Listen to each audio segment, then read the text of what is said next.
I was just coming from a panel that was talking about the 13th Amendment and policing and how it's contributed to mass incarceration. And on the panel, my focus was about what's happening in our schools and how that's contributing to the mass incarceration of students of color.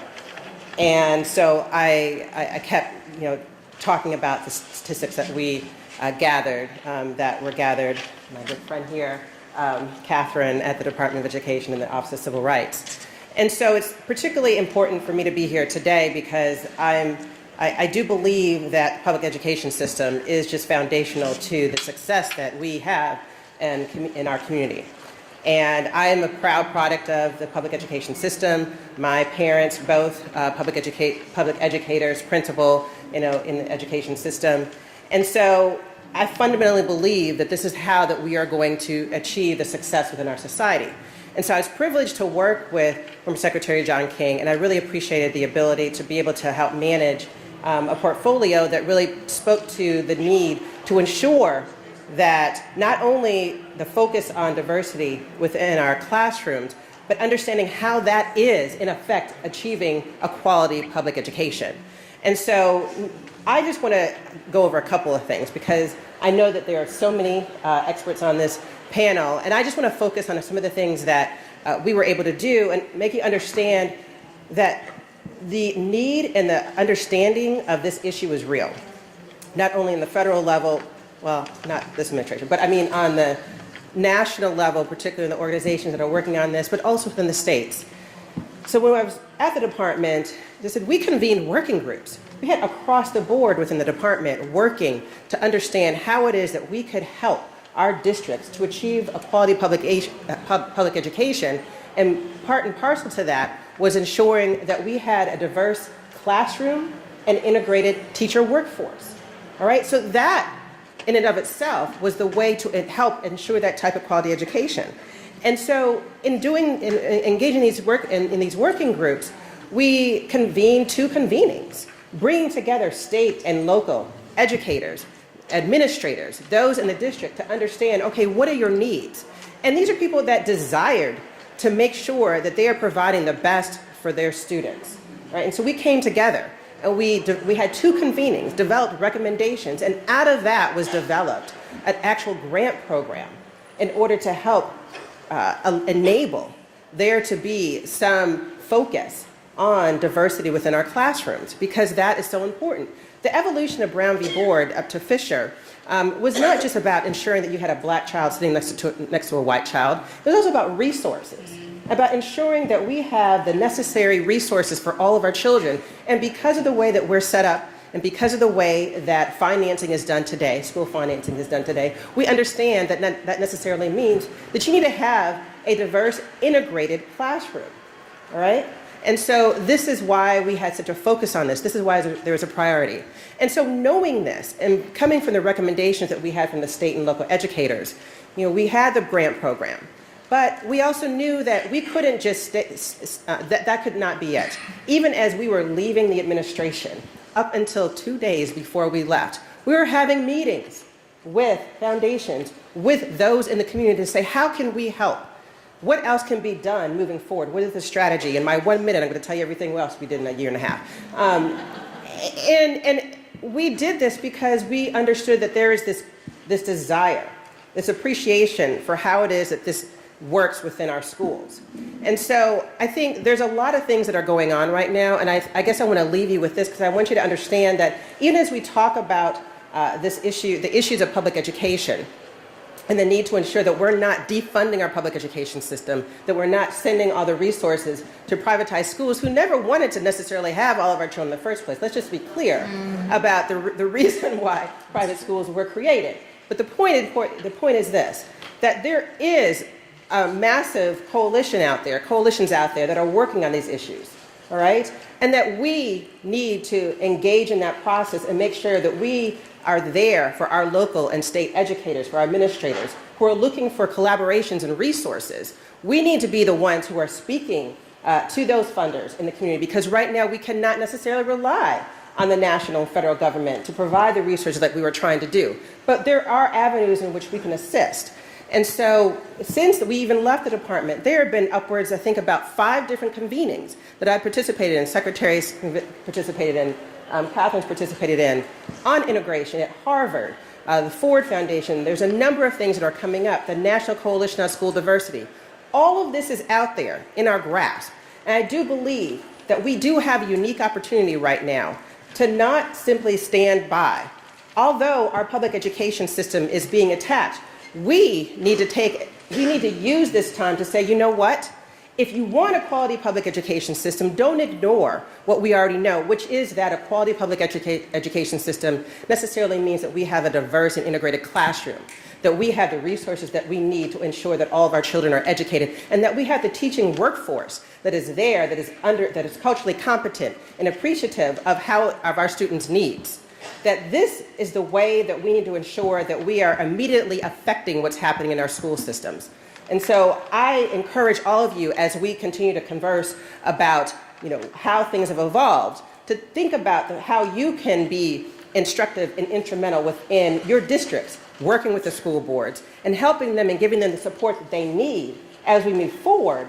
Because while our public education system is under attack, it's up to us to show that this is how we're going to succeed in our society, and we cannot allow ourselves to go backwards and have selective amnesia about, in fact, how and why our public education system was put together, because it is about the success of our community, of communities of color, of all Americans to be successful and productive citizens in this very great America and the United States that we exist in. Thank you.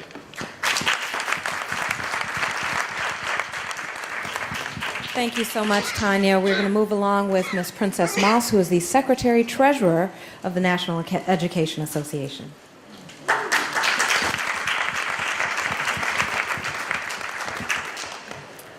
Good afternoon, everyone, and thank you, Congressman Scott and the CBC for sponsoring this wonderful panel.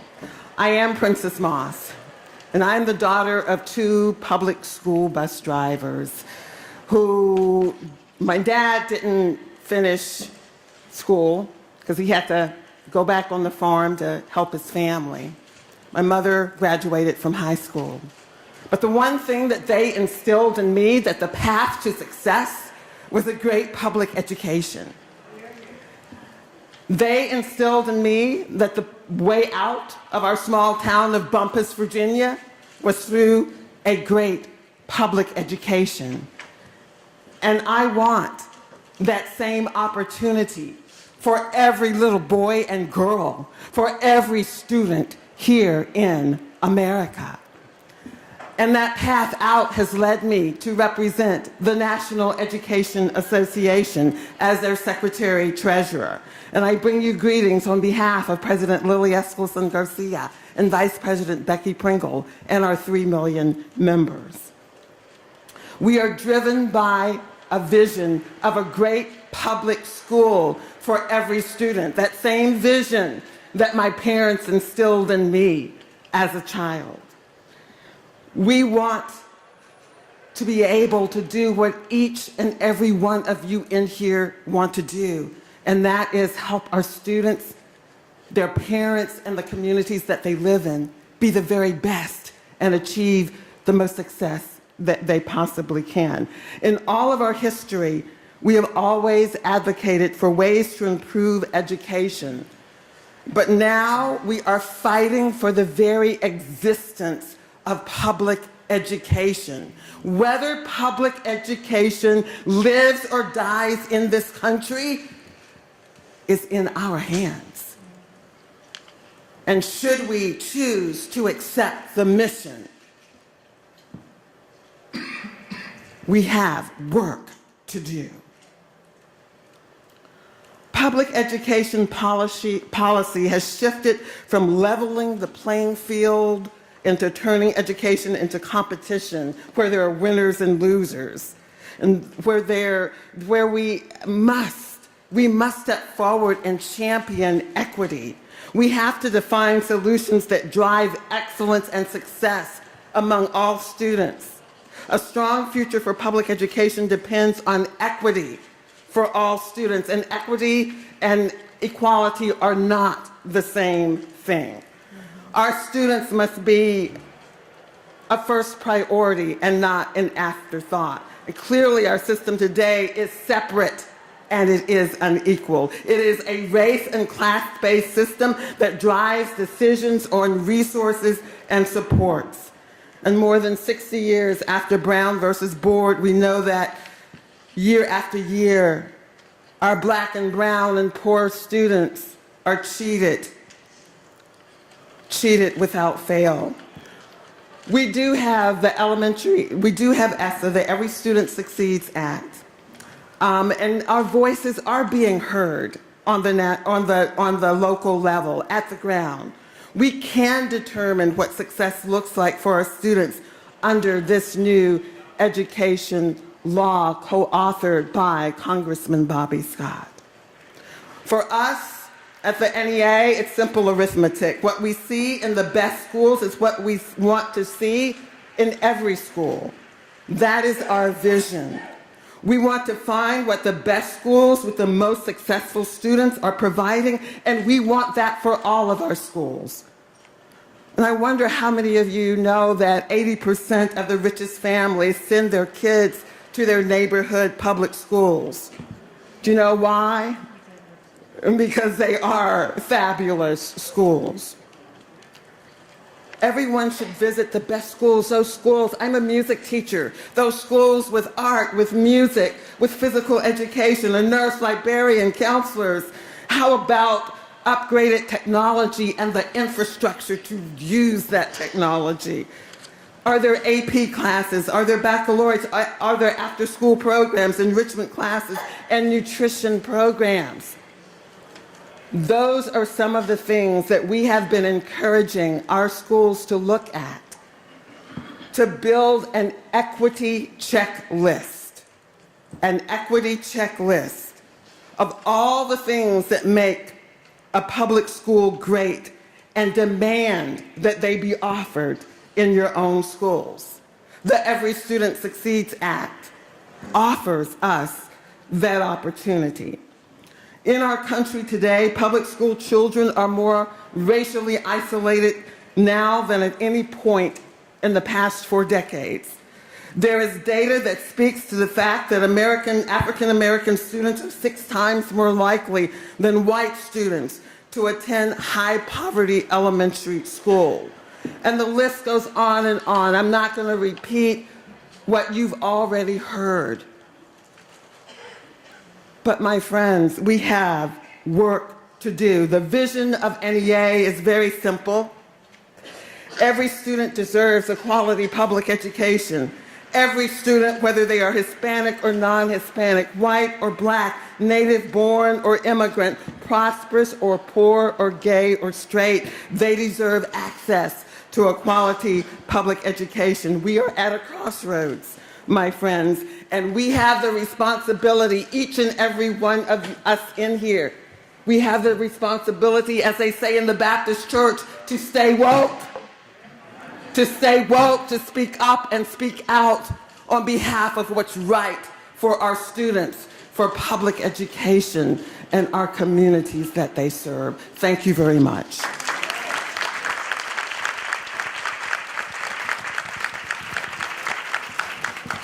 Thank you so much, Ms. Moss, and we're going to continue with those on the dais. Good afternoon. I am Dr. Pondway Gibson, and I wanted to first say thank you to Representative Scott for having me on the panel. I am here as a representative of Kenneth Lowe Gibson Sr., my grandfather. After fighting in World War II, he used the GI Bill to go to the University of Northwestern in Chicago and went on to become the first Black regional director of the IRS for the Midwest region. From there, he put his 8 younger brothers and sisters through college, through school, including his 2 children, my aunt and my father, Kenneth Lowe Gibson Jr., and then continued that legacy with myself and my little brother. When I went to a prestigious liberal arts college in California and decided to become a teacher, post-graduation, my grandfather was probably the only one who was supportive of that choice. And he told me a couple of things. He told me that Brown v. Board and desegregation was about access to resources, but he told me that it came at the cost of cultural competency amongst the teaching rank that was in front of children. So I became a teacher in Los Angeles public schools, and I supported my students in Pasadena Unified School System. And in the middle school to which I was a science teacher, I was the first black teacher for my middle school children in my school. I was sanctioned by my Latino woman principal for having my children read Maya Angelou, I Know Why the Caged Bird Sings, because it was a 9th grade reading list book and I was teaching 8th grade. Cultural competency is something that was sacrificed and something that is not talked about as we talked about the byproducts of desegregation. I don't care if kids go to schools where there are monolithic environments, if the teachers cannot have a level of cultural competency to represent the people who are in front of them. I'm from New Orleans and Chicago. So while I was a teacher, climbed through the ranks, became a department head, Hurricane Katrina hit my home, and my mother and my brother had to evacuate. I was 22, and I thought I had the answers to the world. So, and I knew nobody would listen. So I applied to Harvard, got accepted, went through a program called About School Leadership, and started a charter school network called Renew in New Orleans. In New Orleans at the time, the public school system was decimated. There was nothing, and they were unwilling to reopen public schools. Charter was the only option. We opened 6 schools the first year, 11 the second, and 16 the third. It had never been done before at that pace. I told y'all I had the answer. I went on to become the founding principal of one of those schools. I went on to support my students in advancing in ELA and math. What did I do that was different from other schools in the area? I fired all the security guards and all of the custodians. And I hired teachers. Resources allocated to students, to direct service, to children, to their need, made all the difference in the world in learning. We got students reading at reading level because we got class sizes down to 4 to 1 in some situations. Resources.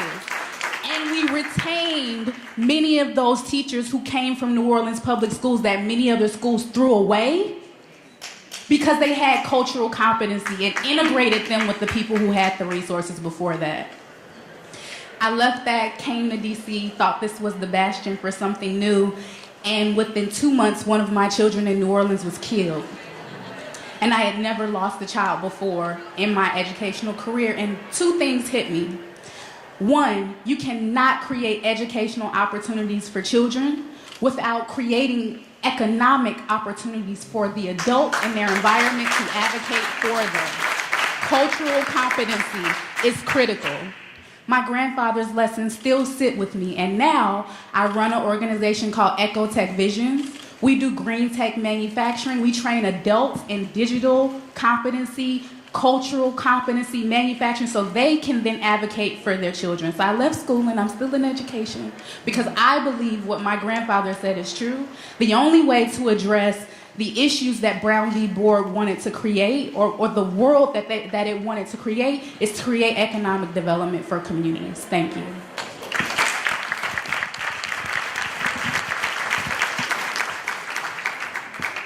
My name is Makola Abdullah, and I currently serve as the president of Virginia State University.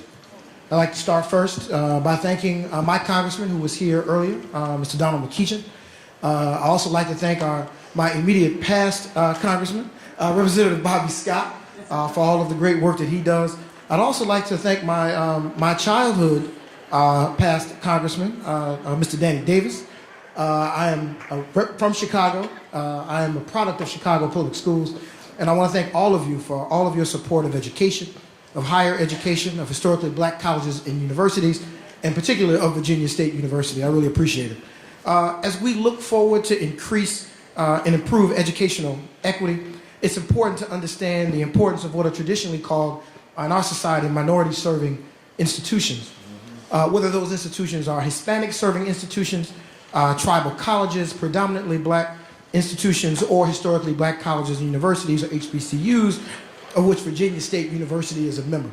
I am a product of HBCUs, but more importantly, HBCUs in my family, it's the family business. My mother and my aunt went to Howard University.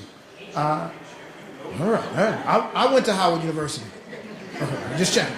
Me and my brother-in-law went to Howard University. My wife went to Tuskegee University.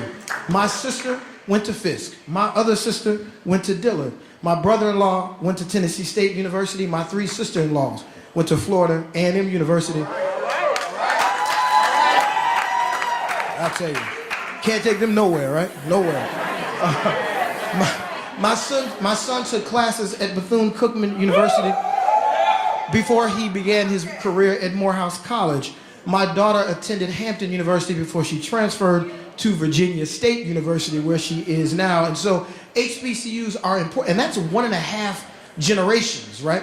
And I'm talking about the impact that it has on an entire family, on an entire community. And so when we look to continue to have the conversation about improving educational equity, it's important not to forget what has helped to move the needle for almost 150 years, right? That our institutions have been on the forefront of black higher education and on the forefront of educational equity for our entire existence. And whether that means partnering with local school districts, whether it means training the next generation of teachers, the next generation of leaders, our universities have always overproduced or always been overrepresented in terms of the number of professionals that graduate. And so I'm proud and I'm happy that we live in a country now where so many of our young people have the choice to go where they want to go. I think it is fantastic. And I believe that the choice of a college or a university is an intensely personal choice that must be made with family. And for those who make the choice to go to whatever institution they choose to, I applaud them and I support them. But I believe that every young African-American young person should have an HBCU on their list when they are considering college. Now again, I'm not telling you where to go, but I'm saying everyone should have it on their list so they can look at it, they can really look at it and compare it to other schools and make the choice that's best for them and their family. So now what can we do to make sure that we continue to provide quality access and opportunity for young people? First, we have to make sure that we continue to support the dreams of young people by increasing the Pell Grant, increasing the amount of it, increasing when it can be used, having it tied better to inflation so that more young people can have access to college and be able to chase their dreams.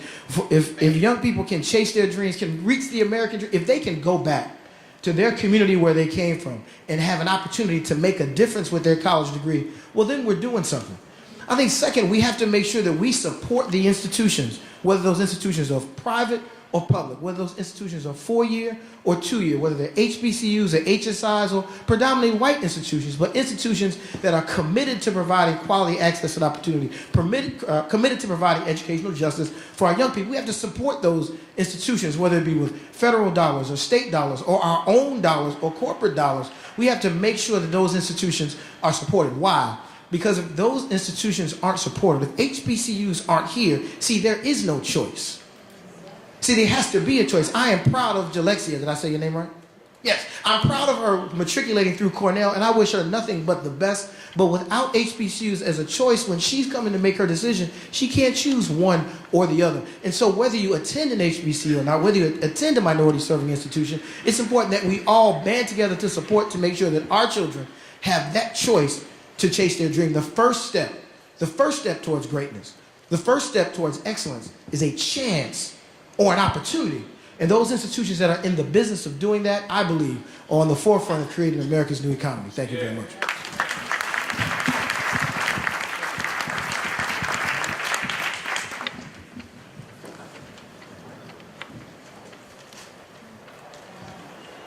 I am John Britton. I thank the righteous House of Representative member, Bobby Scott, for hosting this discussion on education. I call him my congressman, although I live in Alexandria, Virginia, that is 5 numerical legislative districts away from his district.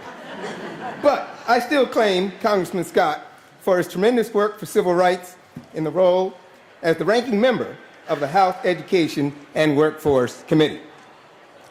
I also salute the many distinguished panel members for their depth and their breadth of knowledge about the scope of the subject of this diversity, from Brown to Fisher. I was too young to enlist in the Brown legal struggle, but I was trained by lawyers on the Brown team about school segregation and integration, such as my mentor, Professor Herbert O. Reed, the Charles Hamilton Houston Distinguished Professor at Howard University School of Law, and Constance Motley, my fellow Connecticut nutmegger, the state's nickname.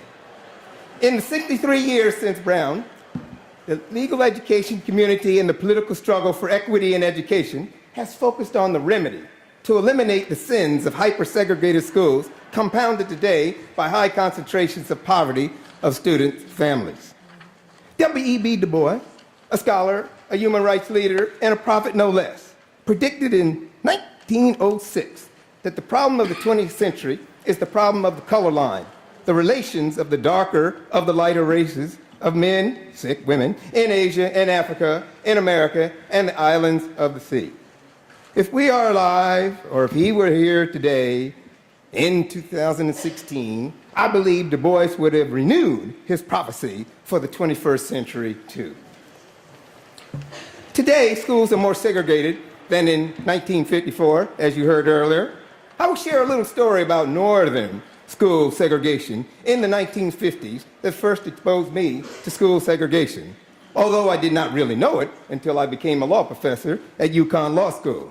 I grew up in Norwalk, Connecticut, a factory town back then, well known as the Hattery for its hat manufacturing. My hometown lies in Fairfield County, the so-called Gold Coast of Connecticut, with several highly affluent towns such as Greenwich, Darien, and Westport. I was the only African-American student in my elementary school from grades 1 through 6 until my promotion to junior high school in 1956. The Norwalk Board of Education had recently opened a newly built junior high school for grades 7 through 9 in the north end of town within walking distance of my home. At the opposite end, in the southern part of Norwalk, located along the scenic Long Island Sound, sat a quaint, affluent neighborhood of homes occupied by nearly all Caucasians called Rowayton. Although a part of Norwalk's municipality, Rowayton's social, racial, and economic status resembled the adjacent towns of Darien, one of the wealthiest townships in Connecticut, then and now. The Norwalk Board of Education decided to bus the white school children from Rowayton to the new West Rocks Junior High School, about 7 miles, completely across town, over a drawbridge, up a steep hill with slippery surfaces during inclement weather. These white children from Rowayton bypassed a nearby junior high school within the neighborhood zone and only 2 miles away in a 6 to 8 minute drive time, and named after a famous founding scholar and inventor. Why didn't the Rowayton students attend Benjamin Franklin Junior High School? The reasons were visibly racial, but I did not recognize this act until 22 years later, armed with a law degree. West Rocks Junior High School comprised a student population of nearly all white students, while in contrast, Benjamin Franklin consisted of a majority of black students. Most of these children come from 3 public housing developments. In my civil rights law advocacy and in my scholarly writings, I cite this true story for an example that the protest of school busing, quote unquote, by mainly Caucasians during the height of the federal court orders and school desegregation cases was, in the words of several civil rights leaders, not really about us, but the bus as African-American students, and not the bus, but us. Today, race, ethnicity, for example, Latinos and Latinas, together with high concentrations of poor children, special needs children, English as a second language, and students with disabilities, represent the lost gap in K-12 education and beyond. The Braintrust title Brown to Fisher, Increasing Diversity to Improve Education Equity, essentially asked the question, what is the best remedy to close the so-called achievement gap? With 45 years of my legal experience devoted to school improvement, the answer is clear. And the final part of the title of the Braintrust offers the remedy, school diversity and school integration. I believe in the educational and other benefits of school diversity as a remedy to reduce school segregation and improve student achievement.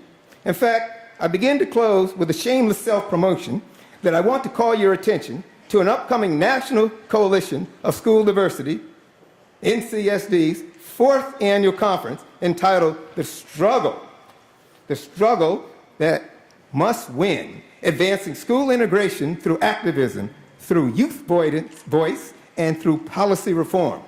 I am a founding member of this coalition. The conference will take place in New York City on October 19 through 20. It is expected to bring together over 400 people from across the country to discuss and strengthen strategies for reducing racial and social and economic isolation in elementary schools and in secondary schools. The 2017 conference focuses on empowering communities and the next generation of leaders. The social and economic benefits of racially and socially economically integrated schools are well documented. In addition to helping to narrow the achievement gap, research shows that students attending integrated schools are better equipped for a global economy, have improved civic attitudes towards democratic participation, and demonstrate enhanced critical thinking and problem-solving skills. Despite the overwhelming research on the benefits of diverse environments, segregation, which is closely tied to educational inequities, is a persistent challenge in our nation's public schools. Finally, I leave you with a quote by former Connecticut Supreme Court Justice Ellen Peters, who wrote the majority opinion in Sheff versus O'Neill, a landmark school desegregation case decided by a state and not by the federal courts in 1996, and further quoted from an extremely significant decision in a school case by the state of New Jersey Supreme Court. Although the constitutional basis for the plaintiff's claim is the deprivation that they themselves are suffering, that deprivation potentially has an impact upon them, the entire state, and its economy. Not only its social and cultural fabric, but on its material well-being, on its jobs, industry, and business. Economists and business leaders say that our state's economic well-being is dependent on more skilled workers, technically proficient workers, literate and well-educated citizens, and they point to the urban poor as an integral part of our future economic strength. So it is not just their future depends upon the state's future depends upon them too.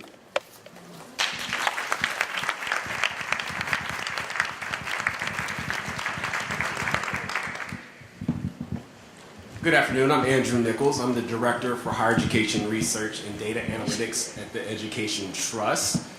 We are an advocacy organization that works to improve educational outcomes for low-income students and students of color. If you want to find out more about our work, you can visit us at www.edtrust.org. That's my shameless plug.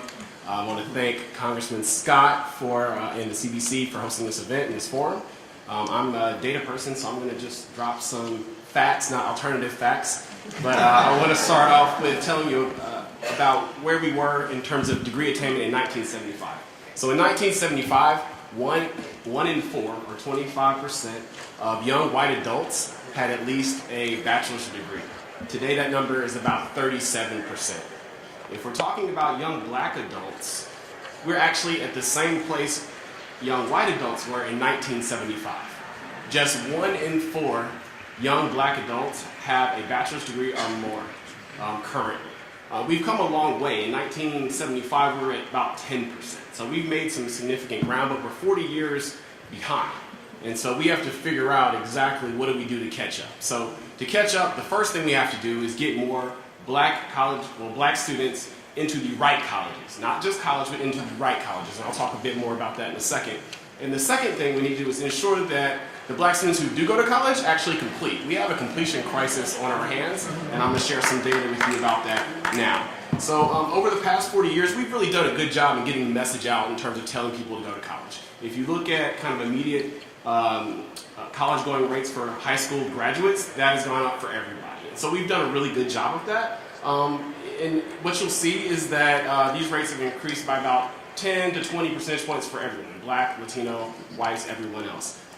With that said, we still have a lot of work to do in terms of ensuring that Black high school students have access to teachers that are qualified, access to college counselors, as well as access to rigorous coursework.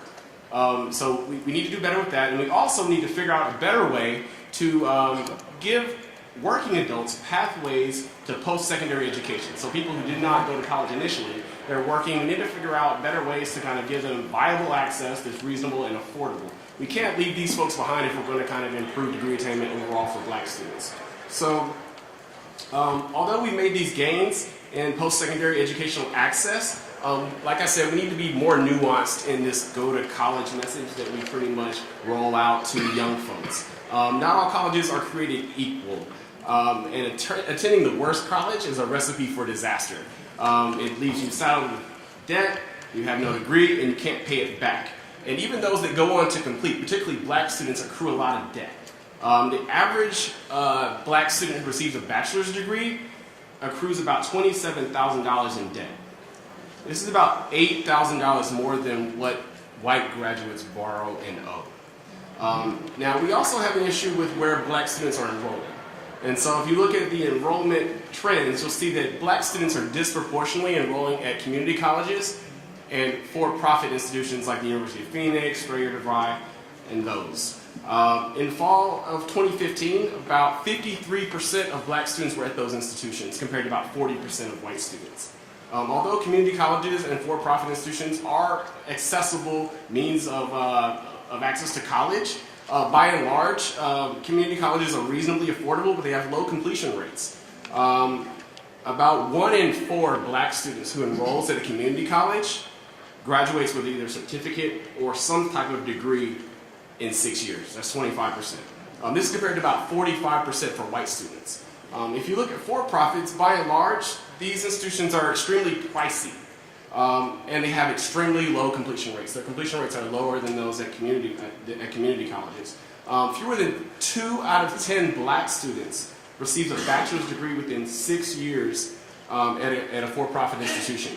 And as you remember, I said these institutions are pretty pricey. So when you drop out of a for-profit institution, you've accrued a lot of debt, and you have no degree that allows you to get employment to pay that back. And so that leaves you at risk of defaulting on your loan. And for-profits account for 7% of students, but about 35% of loan defaults. In a recent report that we did, a look at Black student success, we highlight the graduation rates of Black students at nonprofit private institutions and public institutions. And these are the institutions that give Black students the best chance for earning a degree. Between 40 and 45% of Black students graduate with a degree from these institutions, but on average, the Black graduation rate trails the white graduation rate by about 20 percentage points. Now, if you look at institutions, the gaps vary significantly. You have some that have extremely large gaps, but you have about 20% that have very low gaps or no gaps. So this tells us what we know. Under the right conditions, Black students can graduate at high rates, and Black students can graduate at rates that are equivalent to their white peers. In the report, we also talk about comparing similar types of institutions, and a lot of our work really revolves around this. But what we do is we compare institutions that enroll the same number of students, that have similar resources, that have students from the same socioeconomic background, and that have students with similar levels of academic preparation. And what we do is we find out that there's oftentimes about 20 to 30 percentage points difference in the graduation rates for these students. We've identified schools 100 miles apart that literally serve the exact same students that have a 30% graduation rate and a 50% graduation rate. What we know is that when campus leaders get really serious about student success and equity, they can improve graduation rates significantly. This requires looking at your data. You've got to figure out what the challenges are and what the problems are.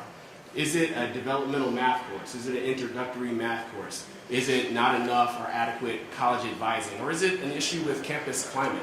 I don't know if any of you saw the news clip in the Times earlier this week about black students being invited to the college president's house at Lipscomb University, and he thought it was appropriate to have centerpieces with cotton stalks and serving them black food while not even asking them what it felt like to be a black student on their campus, right? Imagine what it feels like to wake up and be a black student on that campus and trying to focus on your academics amidst all the other things that are happening on that particular campus.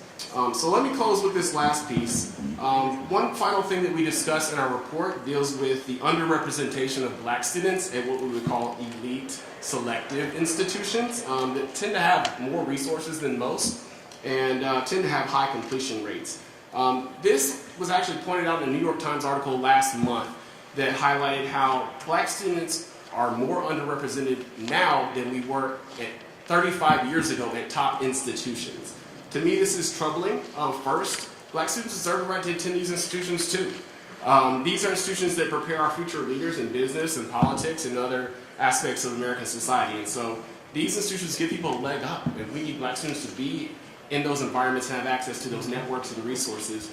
Second, if we think about it, they're educating our future leaders. It's important for those people to also interact with people from diverse backgrounds and people who have diverse perspectives. As another panelist mentioned earlier, there's a lot of research that essentially connects interacting in diverse learning environments with increases in learning, increases in leadership development, gains in graduation rates and persistence, as well as reduction in bias, which is really important right now. And so we need to think more critically about who has access to what types of institutions. Affirmative action policies are critical here. We need more affirmative action, not less. Thank you for your time.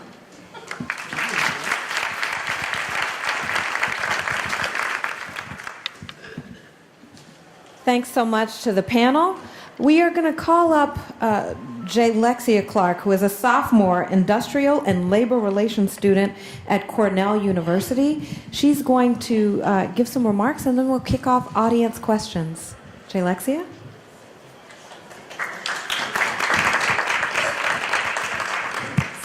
All right. Can everyone hear me clearly? Awesome. Okay, I want to thank Representative Bobby Scott for having me, as well as Kimberly Jones for bringing me on today. And thank you to all of the panelists. I mean, so much of what you were saying, especially you, Ms. Carla, because I actually was born and raised in Tampa, Florida, resonated with the story that I'm going to share with you today. You see, public education was never a safe ground for me or any minority student growing up. See, the first time that I was actually reminded of the fact that, hey, I'm black was in school. The first time being in second grade when my classmates started noticing that my hair was different from theirs and proceeded to hit the curls that framed my face with a lunchbox. And then the second time that I was reminded that I am black was fifth grade when my teacher told me and my black classmates, don't bother to do work. You're all unintelligent bastards anyways. And then the third time that reminded me that I am black and would go on to be the moment that fostered my interest in not only going to college, but researching the intersection between race and public policy was when I was in middle school applying to go to high school. Like Ms. Carla said, we have a system where, in Kimberly Robinson, we have a system where your high school is dependent on where you lived.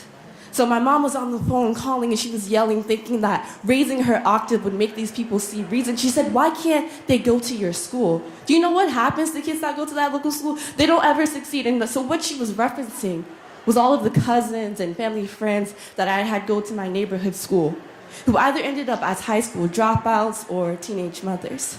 My mom wanted for me an equal opportunity to have a quality education. But they turned me down because I couldn't afford to live in a more expensive neighborhood where perhaps parents understood the political system and could petition for more funding for their school. Or perhaps just because of the property taxes, the school would get more funding overall. And so I said, okay, this is cyclical poverty.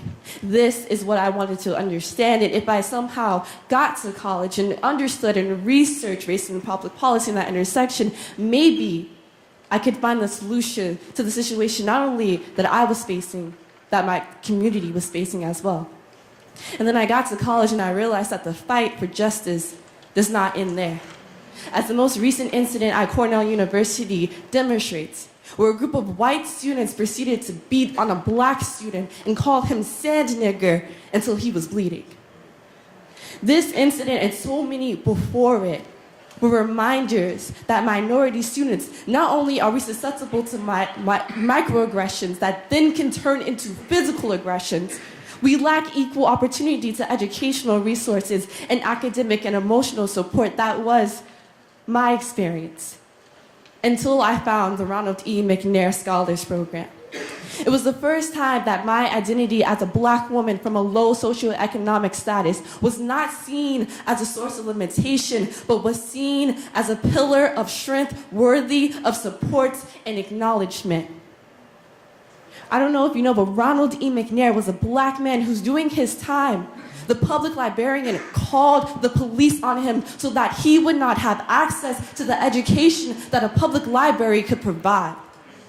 That same Black child would go on to reach the stars, thus sparking a federal funded program that would go on to not only symbolize the acknowledgement of our racial past, but the fact that we would try to actively go forward to fight against those racist and classist policies that still affect our educational institutions today. So I'm not sharing my story and the story that is reminiscent of so many other TRIO recipients to elicit sympathy. I'm sharing my story in hopes that my passion breeds action into others. Because one of the largest injustices that all of you can do today is not support TRIO programs like the Ronald E. McNair Scholars Program. Thank you.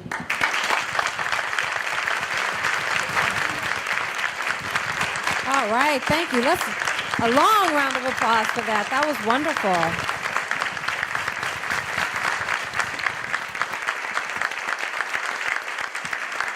Thank you so much, Jay Lexia, for sharing your experience and for your commitment and for promoting the McNair Scholars Program. We appreciate you being here. And thank you to all the panelists for sharing your remarks, your experiences, your histories. Dr. Abdullah, you are correct. You cannot take FAMUNs anywhere. That is one thing I failed to mention. I am a graduate of Florida A&M University, which sits on the highest of 7 hills in Tallahassee, Florida, founded in 1887. Thank you so much. Moving on, I'd like to open the floor to questions now from the audience. So please don't be shy. The panelists have a lot to share with you. We'd love to hear from you. Please come to the mic in the middle of the room.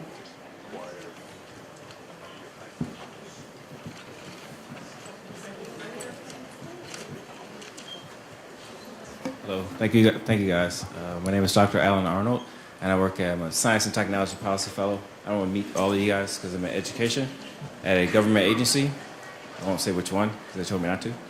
But my question is, being inside government now, the problem that in the programs I work with is the actual applications or submissions to the federal government. So how do, say, a person working in government increase the applications from schools, from teachers, from organizations to actually get them to get the funding? That's my question. That's the actual question. That's my task. We can take responses both from those on the dais and Tanya, if you want to address that as well.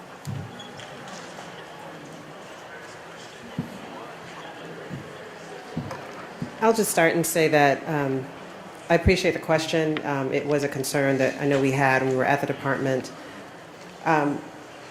One of the ways that we dealt with it was just getting out there. I mean, actually, one of the things that I did a lot was actually try to attend and participate in not just conferences, but meetings, engagements with administrators, teachers, parents, in order to educate them about our grant programs. Because oftentimes people didn't know what they didn't know. And I got out there and tried to make sure that they were familiar with the variety of programs that they might have access to. And I think that was the first step that we took. And we did that religiously. And so it was a concerted effort. I could never find the secretary when I wanted him because he's always gone talking to people.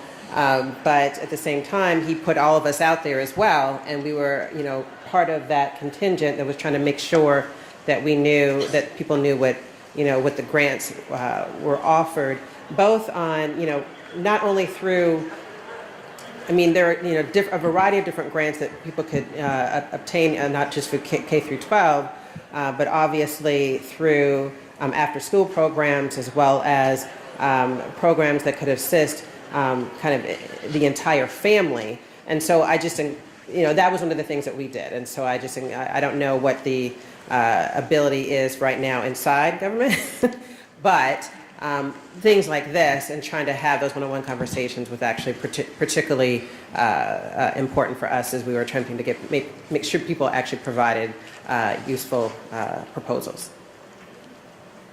Hello, my name is Eprenay Kyles, and I am a teacher here in DC Public Schools. Before teaching in DC Public Schools, I taught in DC charter schools. And before attending this panel, I was at the AFT Teacher Luncheon, and Representative Ellison had mentioned this idea if the charter schools that are doing well, why aren't they sharing their best practices with our public schools? And I have always operated under the guidance that if something is going well in the public charter schools, if you're starting a public charter school because you have a niche, why are you not sharing that with the public schools? So how can we start a dialogue between public and public charter schools? I think that part of the charter school authorization was lost initially when they started evolving because they came through such a difficult time and they were not really accepted. And so a part of the vision for the charter school was that it would be an incubator and an innovator, and it would help. That's why they had more lax procedures and rules so they could test things and then infuse it back into the public school system. I think that's going to have to be structured in. It's not going to happen by chance. Somebody's going to have to go back and look at the other part of what charters were supposed to do to stop the competition between charter schools and traditional schools. That's my opinion. Nobody else? Good afternoon. I want to thank you all for your wisdom and insights. My name is Tiombe Kendrick Dunn. I am a practicing school psychologist with Miami-Dade County Public Schools and also private practice. My question surrounds homeschooling, and so I wanted to know your opinions about that.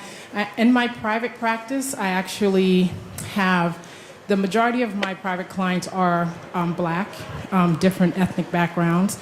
But I see a trend with some of my private parents that, especially all of their kids are males too. I don't think, and maybe I had one that was a female, but most of them are boys, that they're homeschooling, and these children, especially the ones that are, we have gifted education in Florida, but these kids are extremely bright, and some of the parents have placed their children in private schools, and even the private schools that they can afford cannot.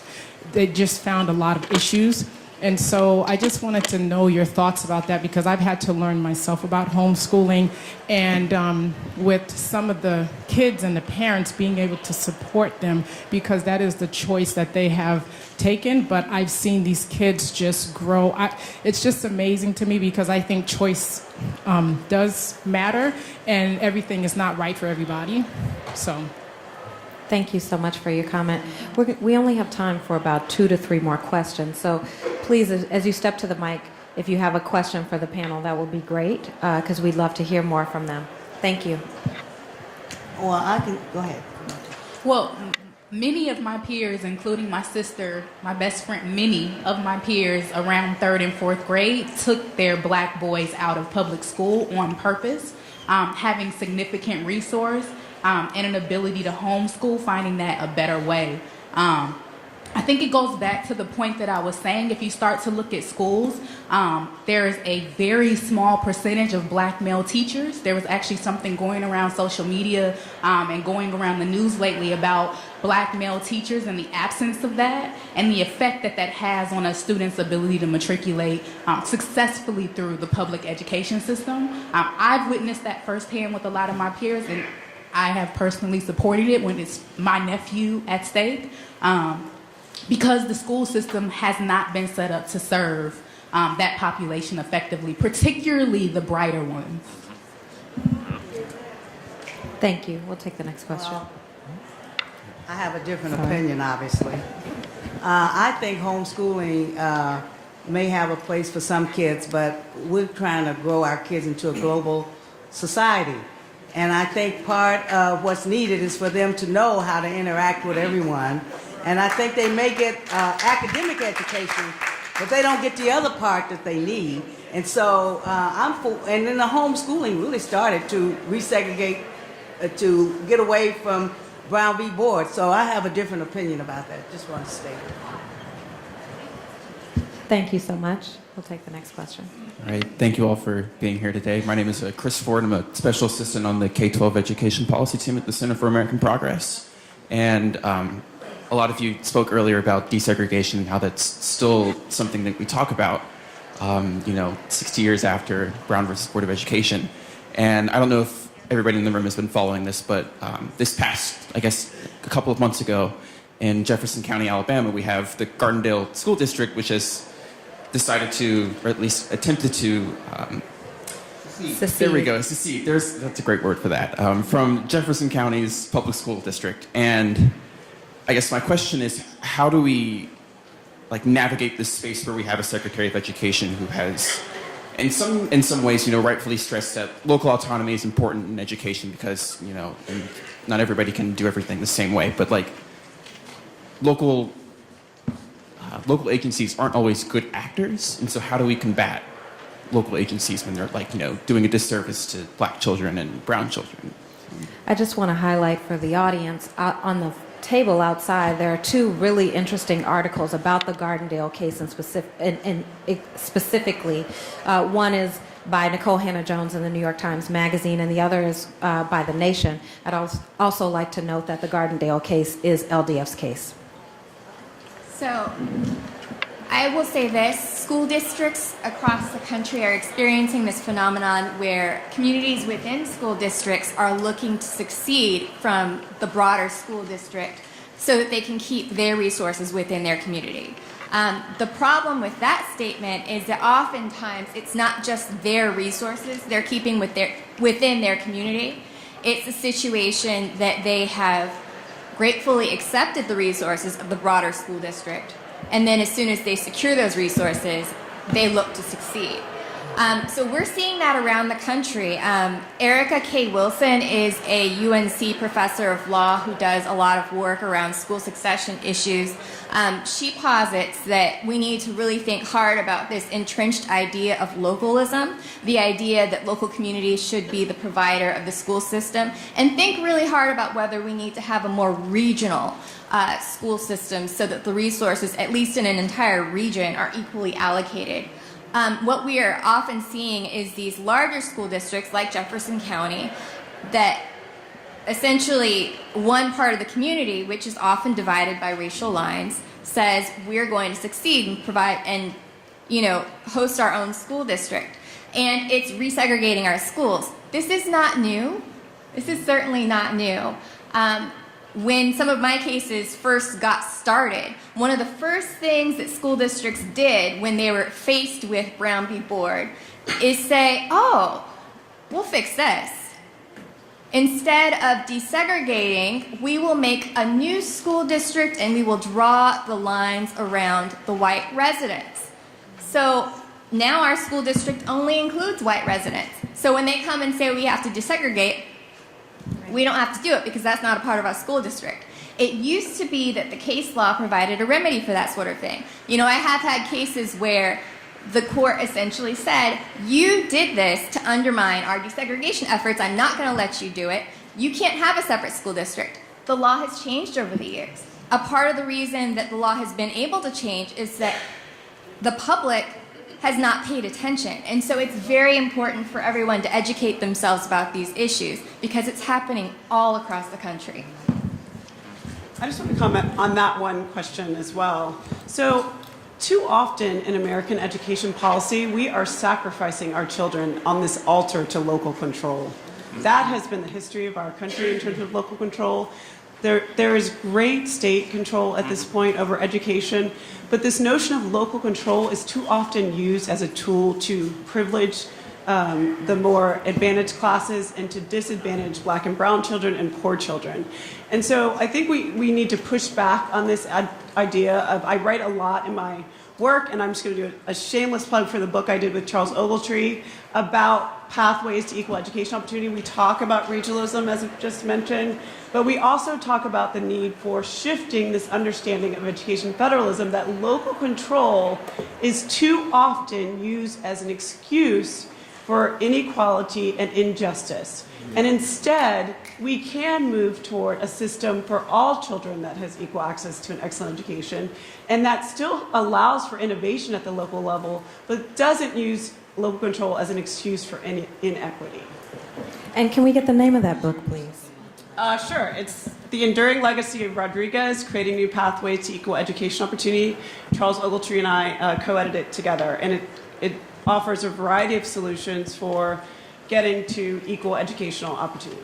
Thank you so much. And just for the audience, if you'd like to learn more about the Gardendale case, the Jefferson County case, and LDF's desegregation docket, which sadly today still has over 100 cases active, please go to www.naacpldf.org. We'll take these last two questions, and then we're going to wrap it up for the day. Thank you so much. Hi, my name is Abel McDaniels. I'm also at the Center for American Progress. Most of our school diversity work now focuses on small-scale efforts like voluntary opt-in programs with districts or trying to set up more intentionally diverse charters. I was just curious if any of the panelists or speakers had thoughts on larger-scale desegregation efforts, and ideally something more immediate than sort of litigation strategies. Really, the most innovative strategies are actually the regional strategies that were just mentioned. So the idea of bringing together communities across lines on a voluntary basis. So litigation in many places is not an option because you can no longer prove intentional segregation. Mm-hmm. And so the option for integration has to come from grassroots movements to integrate across not just school boundary lines, but across district lines. And those are the most viable options for integrating public schools today. And I'll just add one more thing. Our county has also implemented where we have a lot of schools that are academies, magnet programs to try to do just that, try to make sure that we have opportunities for students to go to different schools in different zip codes.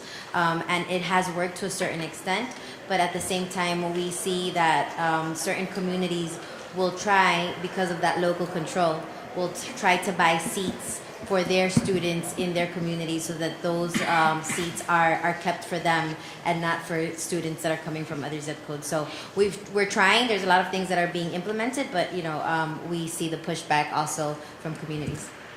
Thank you. And this is our last question. Thanks so much. Good evening. I'm from Miami, Florida, and I'm a teacher in Miami, Florida, and I'm with the delegation of the United Teachers of Dade. So my question is for all of the teacher organization leaders. I've been listening to radio stations that have a stereotypical view of public educators as teachers.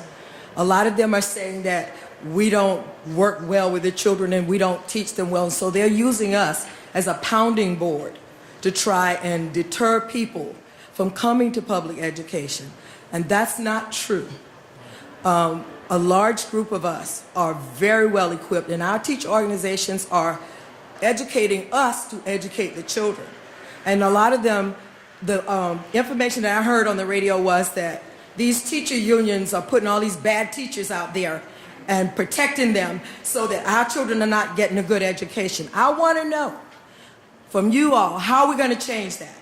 Because I teach children to read. I just met with a student that I taught to read in first grade that is an engineering student at Florida State University, civil engineering, that was taught to read by me. And he visited me every year, and he's in his senior year. And I've met with hundreds of those that I've taught. So to say that we public education teachers are so bad that we've got to open up charter schools and private schools to well educate our children, I want to know how we're going to change that, because it's not true. And we need a better We need better respect from the public than that. So I want to know how we're going to change that.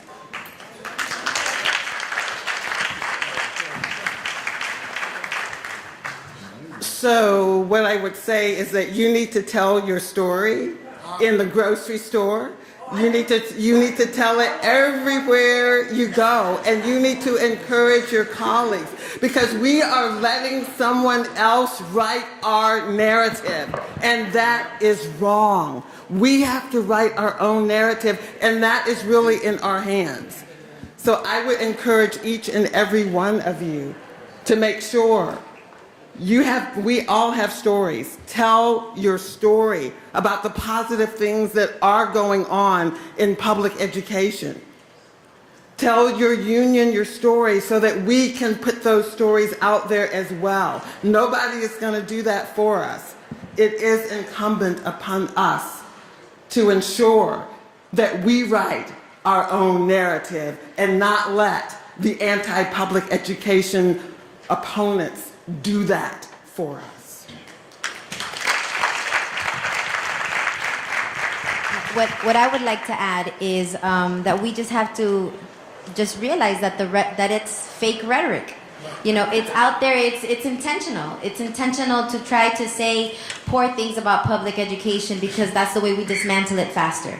You know, I asked earlier how many of you are public school graduates, and almost the entire audience rose their hand. And you all are professionals. You all are educated beings that are here that are doing amazing things in your communities. So public education couldn't have been that bad. Right? And so we have to change that rhetoric. We cannot allow people to say those things. As Princess Moss was saying, we have to make sure that we tell people that public education is good. It was certainly good for me. And we also have to realize that when they are attacking unions, they're attacking the middle class. Why do they want to attack unions? Because they don't want unions to exist. Why were unions created? It was for our minorities. It was for civil rights. It was for justice. It was for income equality. So if we break down unions, then we're back to where we started, which is where we're going. So stay woke. Thank you so much. I do want to give our higher education panelists a chance to close out the event. Can you talk to us a little bit about diversity in higher education and the importance of ensuring diversity? The Fisher case was about affirmative action, and we're going to see that issue come up before the Supreme Court again, I'm sure. So if you can give us your thoughts on that before we close. Sure. Just to quickly summarize, the higher ed literature is very clear on the importance of diversity on campus generally, also inside the classroom as well. They talk about how it's related to all types of different gains in learning, development, cognitive thinking, critical thinking, reducing bias, leadership development, and things of that nature. And so one of the things that is also important is not just about having diversity on campus, but it's ensuring that when there is diversity on campus, the students interact. And that's really the key piece, because once you have the interactions on campus, you get higher gains from having those students there. And so students are learning from each other, students are learning from faculty members, so that's really the critical role here. And I hate to sound like a running commercial for HBCUs, but the first institutions that allowed pure diversity at their institutions, that opened up their doors to all people of all colors and all races, were historically black colleges and universities. And the first university in Virginia that allowed education for men and women together to receive a collegiate degree was Virginia State University. And so when you start talking about diversity, it is definitely important that we make sure that all of our students have access to everyone, that they can understand what life is going to be like as they leave university and go out into the work world. But it's also very important to know that HBCUs have always been on the cutting edge of making sure that we provide quality opportunities for everybody. Thank you. Thank you so much. And thank you all to the audience for joining. And thanks to the panelists. Have a good afternoon and enjoy CBC 17.